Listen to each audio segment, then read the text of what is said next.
Dragii mei, bun găsit! Astăzi facem împreună o rețetă tradițională, mâncare de mazăre cu carne de pui.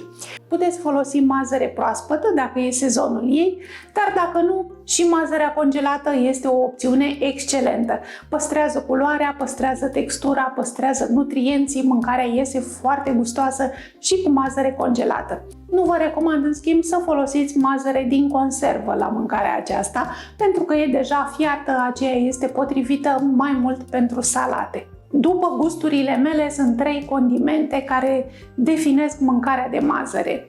Unul dintre ele este boiaua de ardei, fie că folosiți boia dulce sau iute sau o combinație de boia dulce, iute și afumată. Dă un gust excelent. Al doilea condiment este frunza de dafin, fără de care nu-mi imaginez mâncarea de mazăre. Și al treilea este mărarul presărat la final. Puteți face rețeta întocmai, așa cum o vedeți la mine, sau puteți să folosiți și alte condimente după gustul vostru. Haideți să începem! Las aici ingredientele pentru 4 porții. Bineînțeles, le găsiți și la descrierea videoclipului sau în postarea de pe blog. Avem nevoie de carne de pui. Puteți folosi pulpe superioare sau inferioare. Eu am 2 pulpe întregi. Curățați-le bine, cercetați-le, dacă e nevoie, pârliți-le cu o torță de bucătărie ca să nu mai rămână tuleie. Am 2 pulpe întregi, dar sunt destul de mari, așa că le voi tăia în jumătate și astfel obțin 4 porții de carne. Tocați ceapa mărunt. La mâncarea de mazăre puteți să puneți camine, morcov sau puteți să puneți câteva cubulețe de cartofi, iar amidonul din cartofi va îngroșa puțin și sosul de roșii din oală. Un ardei gras dă gust foarte bun în mâncarea aceasta. Tăiați-l cu bulețe. Într-o cratiță încăpătoare punem uleiul și după ce acesta s-a încins, prăjim aici bucățile de carne.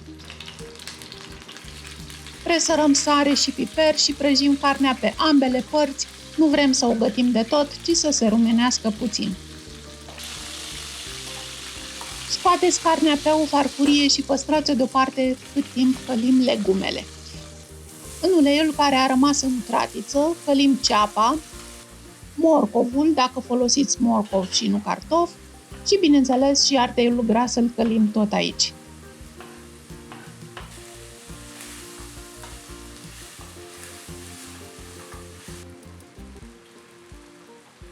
Punem din nou carnea în cratiță peste ceapa călită. Punem mazărea. Eu am folosit mazăre congelată, care fierbe ceva mai repede. Și adăugăm în cratiță puțină apă. Dacă știți că familia preferă mâncărurile cu mai mult sos, puteți să adăugați mai multă apă. Dacă nu, mai puțin.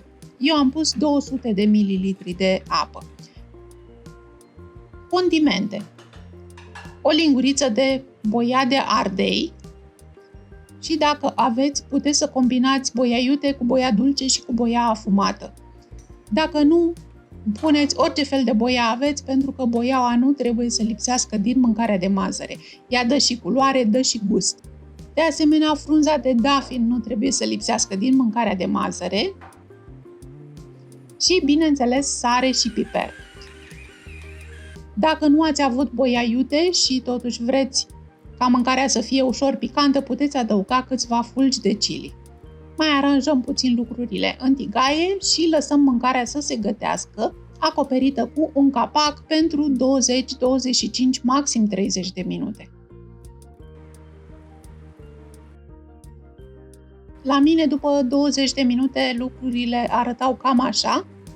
Mâncarea deja are o culoare frumoasă, sosul s-a colorat minunat doar de la boiaua de ardei.